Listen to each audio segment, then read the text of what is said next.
Karena di setiap video berikutnya, akan ada pintu-pintu baru yang terbuka untukmu. Sekarang, tarik napas pelan, dan bayangkan kau sedang membuka dompetmu. Satu persatu, kau periksa isinya. Bukan hanya dengan mata, tapi dengan hati. Karena yang akan kita lakukan, bukan sekadar merapikan. Ini adalah pembersihan energi, pelepasan masa lalu, ritual kecil dengan dampak besar. Dan benda pertama yang harus segera kau keluarkan adalah struk dan nota lama. Terdengar sepele? Mungkin. Tapi dengarkan ini. Setiap struk yang kau simpan, terutama yang sudah tak berguna, adalah simbol mentalitas kekurangan. Kau simpan itu tanpa sadar, sebagai pengingat bahwa uang sudah keluar, bahwa kau sudah menghabiskan, bahwa sesuatu telah hilang. Itu adalah pesan berulang ke dalam pikiran bawah sadar. Uang keluar, uang hilang. Aku kehilangan. Dan ingat, pikiran bawah sadar tak membedakan realita dan simbol. Ia menerima apa yang kau ulangi sebagai kenyataan. Jadi saat dompetmu penuh dengan struk, nota, dan bukti pengeluaran, kau sedang memberi sinyal konstan ke semesta bahwa hidupmu adalah tentang kehilangan. Dan semesta merespons dengan berkata, "Baiklah, jika itu getaranmu, maka itulah yang akan kau alami." Bayangkan, jika setiap kali kau membuka dompet, yang kau lihat adalah jejak-jejak pengurangan. Tak heran jika hatimu terasa sempit. Tak heran jika rezeki terasa jauh. Hari ini, keluarkan semua struk itu, ucapkan terima kasih atas pengeluaran itu, lalu lepaskan.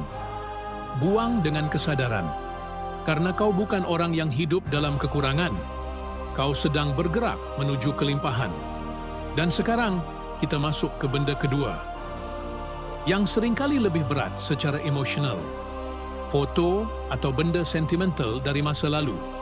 Mungkin itu foto mantan, atau gambar orang yang sudah tiada, atau tiket bioskop dari hari yang dulu terasa spesial. Kau simpan itu karena kenangan, karena rasa, karena luka yang belum sembuh sepenuhnya. Tapi ketahuilah, selama kau masih menyimpan benda itu, sebagian dari energimu masih terikat pada masa lalu.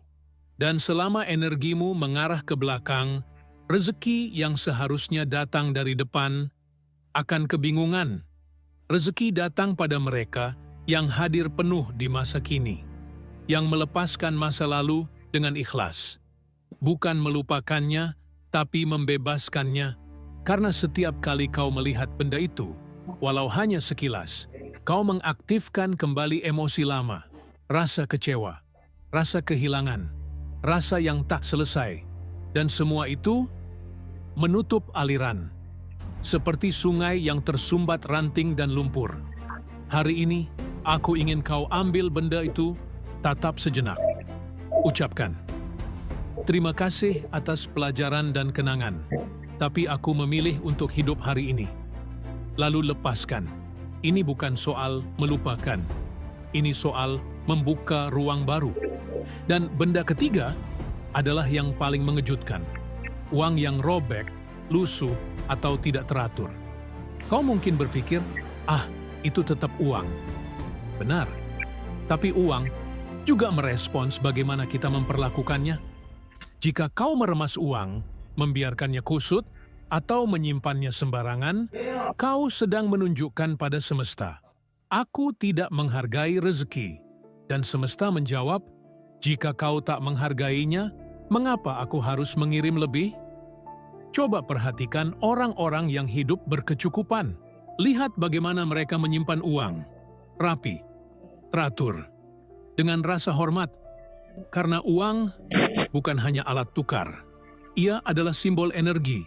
Ia datang pada mereka yang menghormati kehadirannya, yang memperlakukannya dengan lembut. Mulai hari ini, lipat uangmu dengan rapi. Pisahkan sesuai jenisnya. Gunakan dompet yang bersih. Dan setiap kali kau menyimpannya, ucapkan dalam hati, "Terima kasih, rezeki. Aku siap menerima lebih." Perubahan ini mungkin terlihat kecil, tapi dalam dunia energi, ini sangat besar. Kau sedang membentuk getaran baru. Kau sedang berbicara dengan semesta, tanpa kata, dan semesta mendengarkan. Ingat, Napoleon Hill pernah berkata, apapun yang bisa dibayangkan dan dipercaya oleh pikiran bisa dicapai. Tapi sebelum kau membayangkan kelimpahan, kau harus membuat ruang. Dan hari ini